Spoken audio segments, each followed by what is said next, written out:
சீமானவர்கள் பேசக்கூடிய முக்கியமான விஷயம், நாங்க வந்து சாதி மதம் இதுக்கெல்லாம் அப்பாற்பட்ட கட்சி.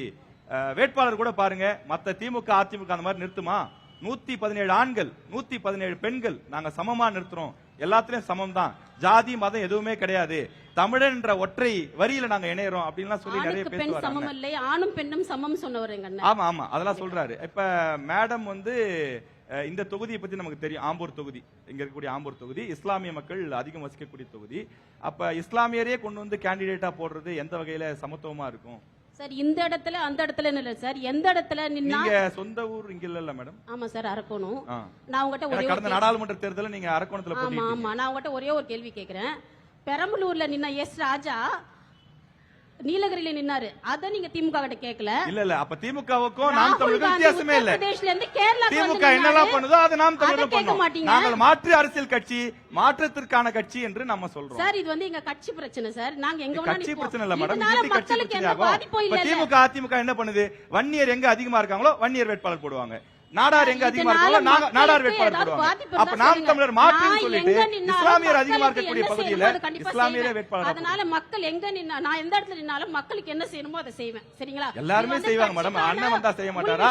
அண்ணன் திரும்ப வந்தா செய்ய மாட்டாரா? அண்ணன் தான் முடிவு பண்ண யார் எந்த இடத்துல நிக்கணும்ன்றது. அதாவது அரக்கோணத்துல இருக்க அப்ஷான் நஸ்ரி நீங்க ஆம்பூர்ல நிக்க கூடாதுன்னு சொல்றீங்க. ராஜீவ் உங்களுடைய சுதந்திரம், உங்கள் கட்சியோட சுதந்திரம், அதை குறை சொல்றது எங்களுடைய நோக்கம் இல்ல. மக்கள் கிட்ட இருக்கிற கேள்வி இது, அந்த கேள்வி வச்சுதான் உங்களுக்கு பதில். சொல்லிட்டே இது வந்து கட்சியோட உள்நோக்கம். இதனால மக்களுக்கு எந்த பாதிப்பும் இருக்காது. கண்டிப்பா நான் எங்க நின்னு என்ன பண்ணணுமோ அது மக்களுக்கு கண்டிப்பா போய் சேரும். நம்ம செய்யற நல்லது. உங்க பாணியிலே பார்த்தோம்னா இப்ப ஆராசா அவர்கள் பெரம்பலூர்ல இருந்து நீலகிரி போறதுனால மக்களுக்கு என்ன பாதிப்பு வந்துருச்சு?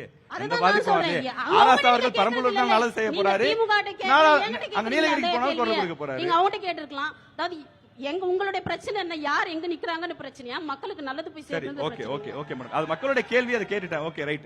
இப்ப அடுத்ததா என்ன கேள்வி அப்படின்னா, சீமான் அவர்கள் இஸ்லாமிய மக்கள் பத்தி பேசுறப்ப அண்ணன் சொல்றது என்ன அப்படின்னா, இஸ்லாமிய பெருமக்களுக்கு 5 முக்கியமான கடமைகள் இருக்கு, 6வது கடமை என்ன அப்படின்னா திமுகவுக்கு வாக்களிப்பது அப்படின்னு சொல்லி சொல்றாரு.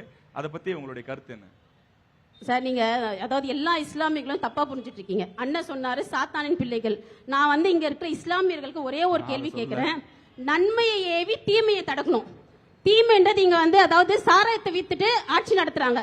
சாராயன்றது ஹராம் இஸ்லாம்ல. நீங்க அவங்களுக்கு சப்போர்ட் பண்ணி அவங்களுக்கு நீங்க வாக்களிச்சீங்கன்னா அது வந்து உண்மையாவே நீங்க அல்லாட்ட போய் பதில் சொல்லணும். இது வந்து எவ்வளவு பெரிய தப்பு, அததான் சொல்றேன். நாங்க நீங்க வந்து ஒரு வெறுப்புல அண்ணன் சொல்றாரு தவிர அண்ணன் வந்து என்னைக்குமே இஸ்லாமியர்கள் எதிர்ப்பு இல்ல. 10 இஸ்லாமியர்கள் நிக்க வச்சிருக்காருங்க நாம் தமிழர் கட்சியில. வேற எந்த கட்சியில யாராவது நிக்க வச்சிருக்காங்க சொல்லுங்க? திமுக ஆகட்டும் அதிமுக ஆகட்டும் இஸ்லாமியர்கள் நாம் தமிழர் கட்சியில 10 பேர் இருக்காங்க. திமுக ஆகட்டும் அதிமுக ஆகட்டும் இஸ்லாமியர்கள் எத்தனை பேர் சொல்ல சொல்லுங்க? அதாவது இந்த கேள்விக்கு என்கிட்ட ஒரு கேள்வி இருக்கு. உங்க கேள்விக்கு என்கிட்ட ஒரு கேள்வி இருக்கு. நான் சொல்றேன் என்ன சொல்றாங்க அப்படின்னா, வெற்றி பெறக்கூடியவர்கள் சாதக பாதகம் பார்த்து தான் நிறுத்துவாங்க. நாம் தமிழர் கட்சி ஒரு விளம்பரத்துக்காக நிக்க வைக்கிறாங்க. அதாவது அடித்தளத்துல இருக்க மக்கள் வந்து நிக்கவே கூடாது, கடைசி வரைக்கும் நிக்கிறவங்க நின்னுட்டே இருக்கணுமா சார்? இது மக்கள் ஆட்சியா மன்னர் ஆட்சியா? இப்ப அண்ணன் மட்டும் இப்ப இங்க இருக்கக்கூடிய அண்ணன் செந்தில்குமார் இருக்காரு, கள்ளக்குறிச்சி எம்எல்ஏ பேர் என்னன்னு செந்தில்குமார் தான்.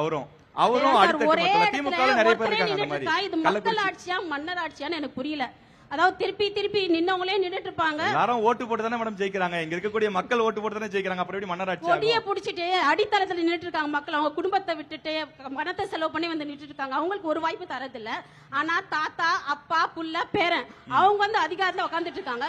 இது வந்து திமுக யாரும் கேள்வி கேட்கறது இல்லையே. கடைசி வரைக்கும் எல்லாமே ஓட்டு போட்டு தானே வராங்க, யாரும் வந்து வேற எப்படியும் தேர்வு செய்யப்படுறது இல்ல. இப்ப மன்னராட்சினா நேரடியா தேர்வு பண்றது. இப்ப நீங்க சொல்லக்கூடிய யாரா இருந்தாலும் மக்களை போய் சந்திக்கிறாங்க, மக்கள் ஓட்டு போடுறாங்க. நீங்க காசு கொடுக்குறீங்களே சார், நான் என்ன கேக்குறேன், திமுக ஆகட்டும் அதிமுக ஆகட்டும் 1 ரூபாய் காசு கொடுக்காம நீங்க ஜெயிச்சு பாருங்க பாக்கலாம்.